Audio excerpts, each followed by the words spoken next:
Hello, everyone. I'm Elizabeth Corey, and I'm the founder of beatingtrauma.com. I am here to talk to you today about trauma and how it impacts us all. And so I hope that as you listen to this, you will feel free to contribute, ask me questions, tell me examples from your own life of how you've been impacted by these things. That will really help the conversation. I love it when you guys are involved and are giving me your perspectives as well. So please feel free to do that as we go through this half-hour live stream today. Today, I'm going to talk a little bit about triggers. And just kind of like a little, maybe kind of address some of the myths around triggers, first of all, but also address like what can we do about them when they do come along. You will probably not be surprised to hear that I don't particularly think triggers are a bad thing, but I do think we have to be careful about the level of triggers that we are dealing with. And so I'm going to talk a little bit about that, like just kind of the myths around that. But in general, triggers are communication, generally from our unconscious. And sometimes I'll even say from the universe, which is basically our unconscious talking to us essentially. So I'll be talking about that today in particular. No matter what time it is. Carol's saying not liking triggers these days. I hear ya. The reason this came up for me and the reason I'm writing about, or I'm speaking about it and wrote about it first is because I had a noticeable trigger on Saturday, and no, Sunday, and I'm actually gonna do a little post about it too, because seeing it actually opened my eyes to some things. So, Joanne's from the Philippines. Thank you for being here. Appreciate it. So I'm going to be talking more about that. I'll start off by saying that I am going to be starting a series. And the reason I'm saying this out loud is so I can stop procrastinating. But I'm going to start a series here of posts. And I think I'm going to call it An Aware Life. And it's basically going to be experiences I'm having on a daily basis. I think I got the inspiration from this from my post the other day. I think it was Saturday evening when I was talking about how my controller was trying to distract me. And it seemed to be important. It seemed to really be something that worked for you guys. So I think I'm going to do a bit more of that kind of posting. And it's going to be a series. I don't know how long it's going to be. I don't know how many times I'll post on it, but I am committing to this series I'm calling An Aware Life. And so you'll be hearing more from me about what I go through on a daily basis, what kinds of things pop up for me, and how I deal with them. So it's a bit a more practical side to this journey because we talk a bit theoretically here. Granted, I think that I talk more practically than a lot of people that are working on healing trauma. There's a theoretical aspect when we talk about parts, so I want to bring it down to that reality. So I'm going to try that out for a little while, and please do let me know what you think of them. Give me your experiences. When I post these things, I do not feel like you have to come at me with, oh, poor baby, or that's so hard, or give me your compassion. That's wonderful when you guys do that. I'm not saying you don't have to, but the point of the post is really about helping you to see ways you may be able to apply the same thing in your own lives. Again, your compassion is lovely, and I do appreciate it. I'm just saying that sort of isn't the point of the post. And you'll kind of see as we get into it a little bit more. My hope is that just telling you my story and what I do on a daily basis and what I struggle with on a daily basis is going to help you in your own journey and your own awareness. So that's the key. So I want to say hi to Jan.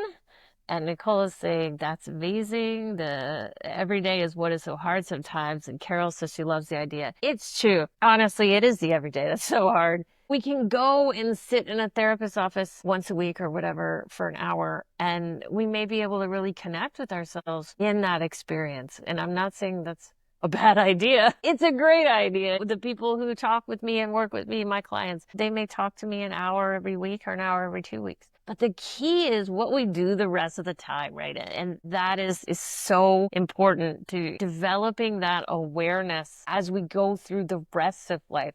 Because honestly, that's what gives us, a lot of times, that's what gives us the material to take into the therapist or the coaches meetings and really go places with it. So that's, I think, really what I'm trying to bring to the table here with this new series that just kind of popped up. and said, you should do this in my head, which generally means I should. If I think too much about it, maybe it's not as grounded. That's what I've discovered. So today we're going to talk about triggers. A lot of people on this journey practice trigger avoidance. We see things all over the place that say trigger warning or people asking for trigger warnings on things. And I'm not saying there isn't a place for that. I will say that most of the time on my page, you're not going to see me write trigger warning on anything. There have been a few exceptions, but generally I'm not. Because what I find a lot of the time is that trigger avoidance is actually something that's led by our controllers. In fact, what I have found is that triggers are in fact meant to kind of push us into learning something new about ourselves and learning something we need to know for our journey. Now, I'm going to caveat all of that by saying there is a difference between a trigger and a re-traumatization from a trigger, okay? Sometimes triggers can get so extreme and our defenses can get so strong that we actually can create a pretty significant re-traumatizing experience because of triggers. So we have to find the right balance.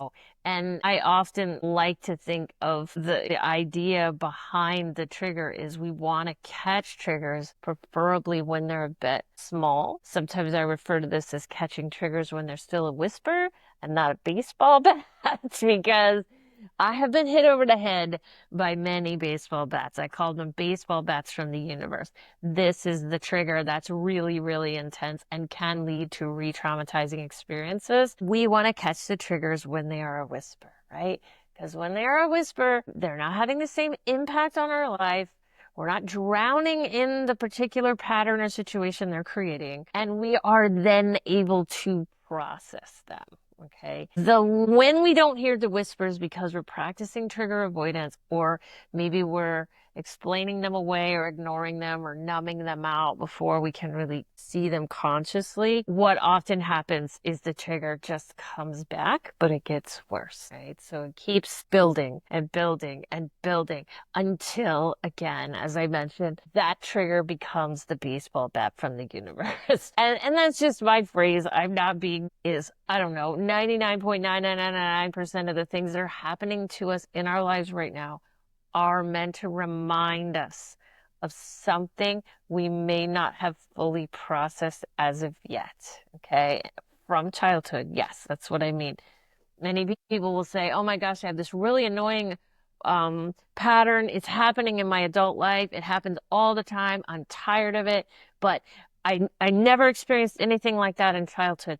What I would say to that is to get a bit more curious and a bit more open about how something from childhood may actually be informing that particular pattern or scenario for you. Because typically, if we have a pattern or a scenario that is really, really bringing up a lot of emotion for us, there is a strong likelihood that we have seen it before in our childhood.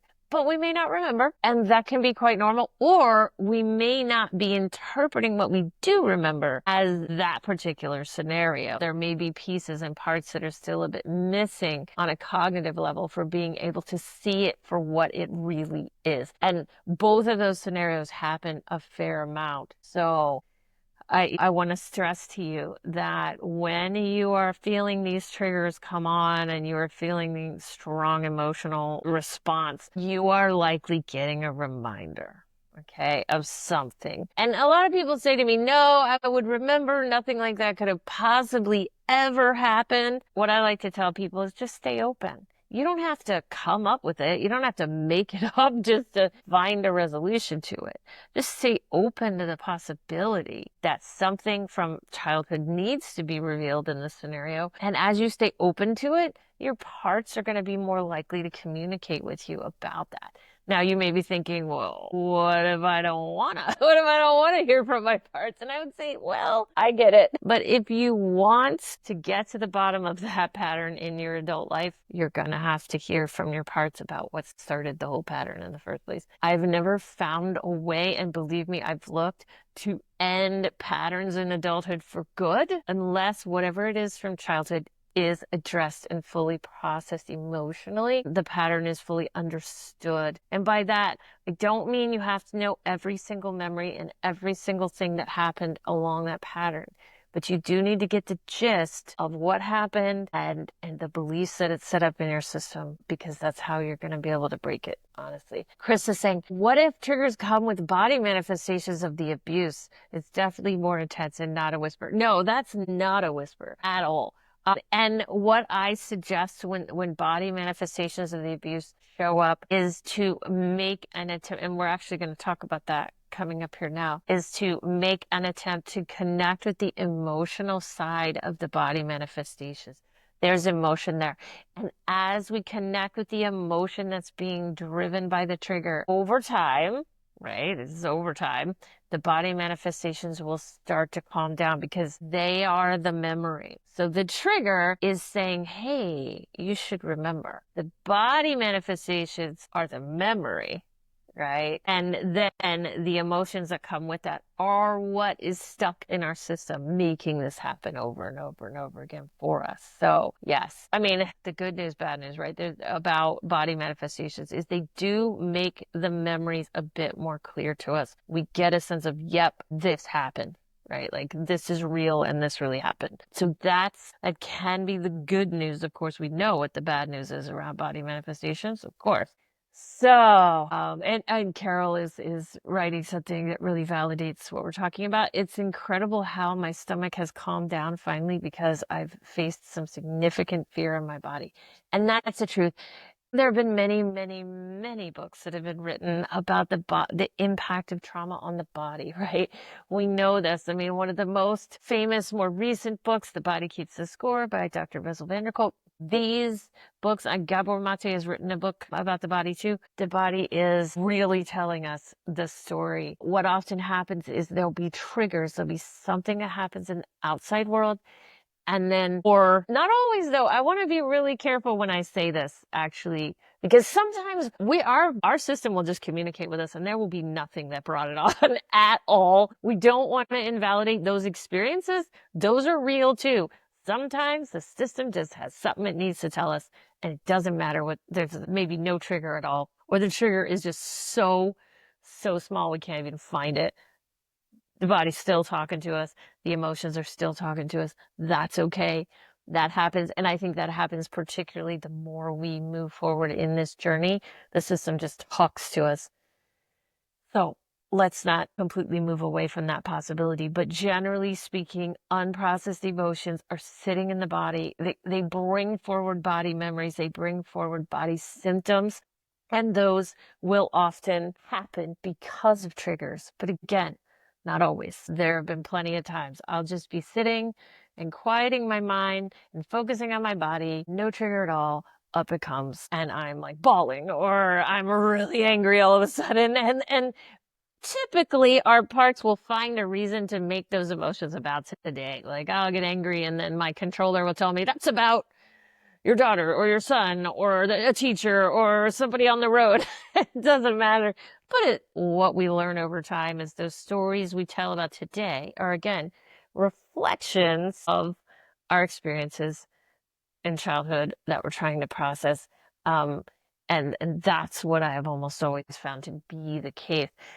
So what do we do when the triggers come up? And so that's what I also wanted to talk about here today. So I broke it down in kind of 3 types of triggers here. This is just me trying to make some sense out of it in my brain, which is what I do. There can be so many triggers, all in different categories, depending on what feels right to us, and that's fine. But what I said here is I started off with the example of, okay, let's say you've got an individual or a relationship with an individual that's causing a trigger of some kind. It is generally reminding us of someone from the past. When we have these experiences, it is either reminding us of the person or it's reminding us of the relationship pattern we had from this person in the past. Now, and this doesn't just have to be intimate relationships, okay? This can be friendships, this can be bosses, this can be anyone, this could be someone we pass on the street. which is actually the trigger that happened to me on Sunday that I'm going to write about in my Aware Life post. In case you weren't here at the beginning of the call, I'm going to start a series and it's going to have a strong focus on this life experiences. But I had one on Sunday. I had somebody just walk past me and they did something and it triggered me. And my controller immediately tried to intellectualize it and play it off as no big deal.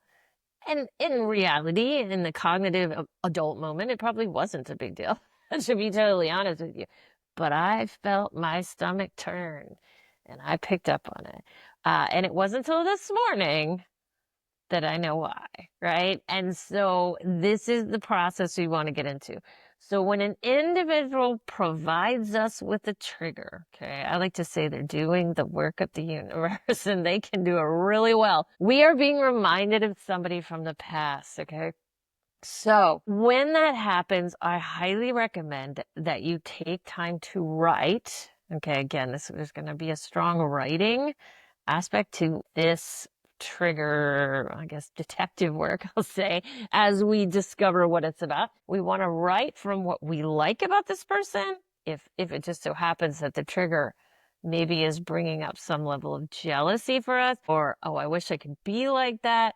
We want to write from that because that is often reflective of the authentic self we have left behind because of our trauma. Or we want to write from our dislike of this person. What is it that is infuriating us, making us very angry, even rageful that this person may be doing? And I'll be honest, those triggers are a little easier to see. Honestly, they just are, right? So what is it about this person that is infuriating you? Sometimes it's one of our parts being angry at another part in our system that may behave or want to behave similarly. Many times we suppress that kind of thing. However, it could be directly reflective of relationships from our past too. And I say too because it can very easily be both of those things. But there's sayings out there that we marry our father, we marry our mother. Yes, that's actually true. Obviously not exactly, but we will marry or date or have friendships or be employed by people who are in fact a lot of the times looking like people from our past. And Chris is mentioning that she creates art, so letting our parts do art as a catalyst healing. And art is a great method. I just find that the idea of combining art with writing really can access parts of the brain that otherwise may not be accessible just through using art by itself. There is something more definitive in the message of writing sometimes that we can just put a bit more of the clues together. Like I talk about, sometimes when I talk to my clients and we piece together something that's happened and we're like, oh, this is the pattern. This is where it's coming from. That did happen to me in childhood. I call these our Sherlock moments. I'm also a huge Sherlock fan, which you may know if you've read my past blogs. And sometimes those Sherlock moments where we get really specific about details of our past and how they're informing our present moment can only happen from the writing. And there's science behind it. There actually is. But for me, it's just a matter of the experiences I've had, and I've seen it work over and over and over again. Will the controller stop us from writing? Absolutely. 100%. Will they say there's no point? Will they say it's a bad idea? Yes. Yes. Keep trying because just a little bit, and I'm talking about 5 minutes of writing, especially combined with things like artwork or doing something that grounds you like yoga. Oh my gosh, it can make such a difference in our understanding and the clarity we have.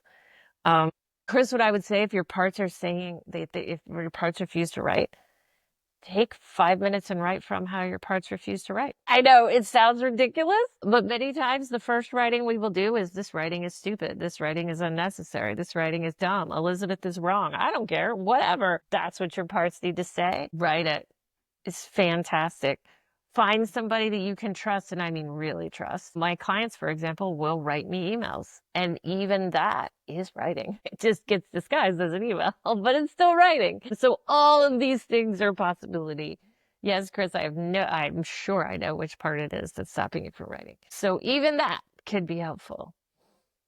Okay, so Writing from the things that are triggering you about the person will help you determine the original person who is continuing to keep this pattern alive in relationship with others. Do that. At first, you won't be able to see it, but if you write from it, you'll start to see it. And this is the great thing about the writing is it connects those sort of intellectual synapses that are not quite connecting. It brings those together so we can go, like, I can't even start to tell you how many times I've been writing and I've gone hundreds of thousands probably at this point. Okay. So the second example I want to bring up here is a pattern as a trigger. Now, a pattern as a trigger can be much more general. Okay. And it may be a little bit harder to get at the emotions behind a pattern, but not always, especially if that pattern has been recently triggered. But I will say it can be hard to see the pattern because it's just a pattern. Sometimes the specifics are less clear. But if you have a pattern that triggers you all the time, okay, that pattern existed in your childhood, okay, in some way. Again, it may not look identical, but it will be, in my case, I've seen it be spooky how similar it is actually once you really to discover it. So again, looking at this pattern and going, I've seen this pattern. This pattern has existed before. Maybe it existed with a parent, with a sibling, with somebody who's abusive, who was not related to you, even with a teacher. Although what I will say is when you start getting into those people who are a bit more separate from your family, maybe you didn't know them very long, usually they're also a symptom of the pattern with somebody who is more significant in your life on a regular basis. So writing from, and what I put here was writing from futility and anger about this pattern, because oftentimes the first thing we see about patterns is those defensive emotions of futility or hopelessness and anger. So letting yourself write from, God, why does this keep happening to me, right? Like, it's so frustrating. Or the other side of it is, this is never going to stop happening to me. Why am I even trying, right? I know most of you are going, oh yeah, that sounds familiar. So that's the writing you want to do when those things are happening. That's getting you to the emotions. Jan is saying, such a great topic. My triggers just seem to come on so quickly and I almost dissociate. Yes, actually catching these triggers and then being able to write from them before we numb out, dissociate, block it, explain it away, invalidate it. I can go on and on of all the tools available to us is hard work. Actually creating that bit of space between the trigger and our response so that we can see it, whether it's an emotional response or an action we want to take, is a huge part of the work. That I call it the art of the pause. Like, pausing is something that happens the more we write. The more we catch our emotions, the more we write from our emotions, the more emotions we will then catch. So you're going to catch it when you start 1 or 2% of the time, but it builds over time, which is the good news. Believe it or not, the universe is on our side. They do want us to catch this stuff. And a lot of times they will tell us that with the triggers, unfortunately. The last example I have here is a situation as a trigger. Now, this is going to be more specific, but there may be something you see all the time. You're just like, why is it I always walk into a room and this exact scenario exists? Now, some of that could be related to relationship. For example, you may have a particular triangulation pattern that happens over and over. Every relationship you're in, there's another person in there who always seems to take priority over you, or whatever it is. That situation is also related to the example of an individual, of course. But it could be that you are just constantly finding yourself in scenarios where there's a particular environment around you. Could even be a physical environment. Could be something related to where you tend to live, your neighborhood, or where you always seem to go. These kind of things are good to notice. Sometimes they can be really hard to spot. Sometimes there's a level of comfort we get from something that feels familiar, even if it's triggering. So we have to kind of work with that, okay? And that can be challenging. But writing from the feelings and the emotions that are coming up about this particular type of situation can be very, very valuable for us. So Keep trying to write, even if your parts are saying nope. Right from the parts that are saying nope. You can do that too. And keep giving this a try to see your triggers, to acknowledge your triggers, and not just let the controller dissociate and block them and pretend they're not there, which is honestly what happens to all of us a lot of the time. Okay. Just catching it when you can catch it. Processing those triggers is going to give you clues, and it's going to give you those Sherlock moments where you're like, oh, how long have I been repeating this pattern? And the answer for most of us is usually, unfortunately, quite a while. So thank you guys so much for being here with me today. Again, I'm looking forward to connecting with you in this new particular post. I'm trying out this series of posts that I'm calling An Aware Life.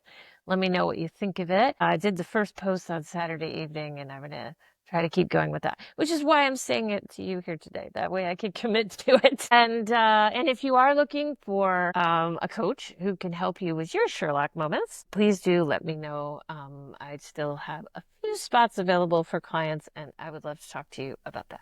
So thank you again, and I will talk to you next Tuesday. Bye.